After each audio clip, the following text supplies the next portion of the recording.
নমস্কার বন্ধুরা, কেমন আছেন সবাই? পিয়ালি প্রাগনাস ওয়ার্ল্ডে আপনাদের সবাইকে স্বাগত জানাই।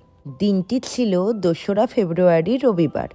আজকে সরস্বতী পুজো। আজকে হঠাৎ করেই গৌতম এবং আমার ননদেরা মিলে প্ল্যানিং করেছিল আমাদের বাড়ির কাছে গজলডোবায় ঘুরতে যাবে। তাই সবাই মিলে ওই দুপুর 12টা থেকে 12:30টার দিকে আমরা রওনা দিলাম গজলডোবার উদ্দেশ্যে। গজলডোবা জায়গাটি হলো আসলে তিস্তা নদীর ব্যারেজ। আমাদের জলপাইগুড়ি থেকে গজলডোবার ডিস্টেন্স হলো 37 কিলোমিটার, ওই ধরুন 51 মিনিটের মতন রাস্তা।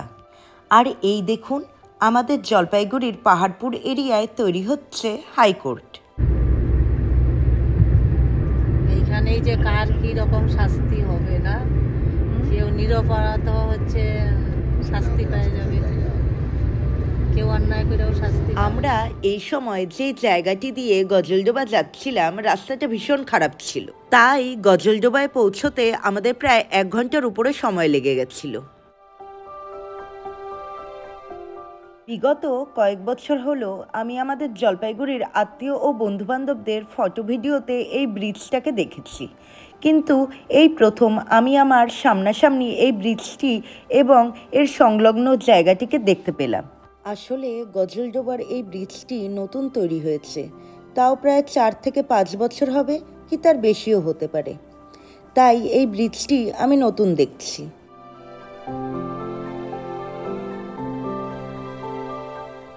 ব্রিজের দুপাশের জায়গাটিকেও বেশ সুন্দরভাবে সাজানো হয়েছে।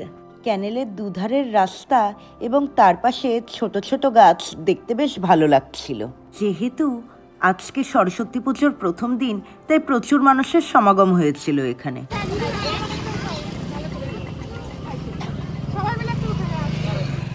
এরপর আমরা এখানে কিছুটা সময় কাটানোর পর চলে গেছিলাম ভোরের আলোর সামনে, কিন্তু আমরা যেহেতু প্রথমে এখানে বুকিং করিনি, তাই ভেতরে যেতে পারিনি। ভোরের আলোর পাশে একটি জায়গায় বসে আমরা সবাই মিলে টিফিন করেছিলাম। এরপর আমরা ওখান থেকে সোজা চলে গেছিলাম পুরনো গজলডোবা ব্রিজে। মা বাবার সঙ্গে এই জায়গাটিতে আমি ছোটবেলায় 1-2বার এসেছিলাম পিকনিক করার জন্য, তাই এই জায়গাটি আমার পরিচিত। কিন্তু সময়ের সাথে সাথে জায়গাটিরও অনেক পরিবর্তন হয়ে গেছে। সরস্বতী পুজো উপলক্ষে এই জায়গাটিতেও কিন্তু প্রচুর মানুষের ভিড় হয়েছে।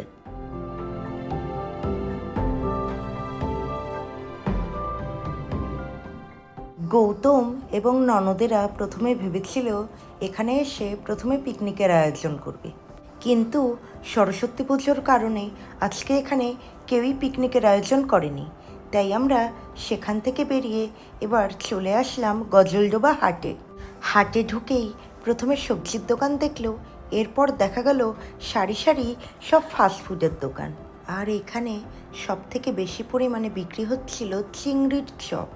এখানে জলপাইগুড়ি এবং তার আশেপাশের জায়গা ছাড়াও শিলিগুড়ি থেকেও প্রচুর পরিমাণে ট্যুরিস্ট ঘুরতে এসেছিল, তাই দোকানগুলোতে সেলও হচ্ছিল প্রচুর পরিমাণে। এরপর আমরা গজলডোবা থেকে বেরিয়ে সোজা চলে গেলাম বোদাগঞ্জে। বোদাগঞ্জে রয়েছে ভামড়ি দেবীর মন্দির।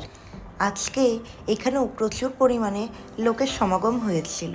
তাছাড়া এখানেও প্রচুর পরিমাণে লোক আসে পিকনিক করার জন্য। আমরা আগের বছর মানে 2024 সালে ফ্যামিলির সবাই এসে এখানে পিকনিক করে গেছিলাম। এখানে এসেই ননদেরা সব কিছু যোগাযন্ত্র করে রান্নাবাড়ি চালু করে দিয়েছিল। প্রথমে তৈরি করা হচ্ছিল চিকেন পকোড়া।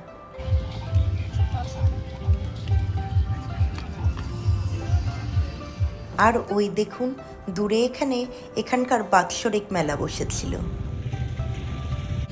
রাত্রি 12টার সময় যাব।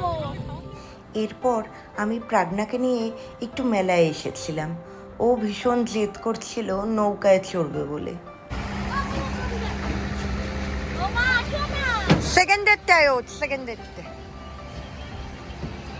আমি আর প্রাগনা যখন নৌকায় উঠেছিলাম, আমরা দুজন ছাড়া এখানে আর একটিও লোক ছিল না।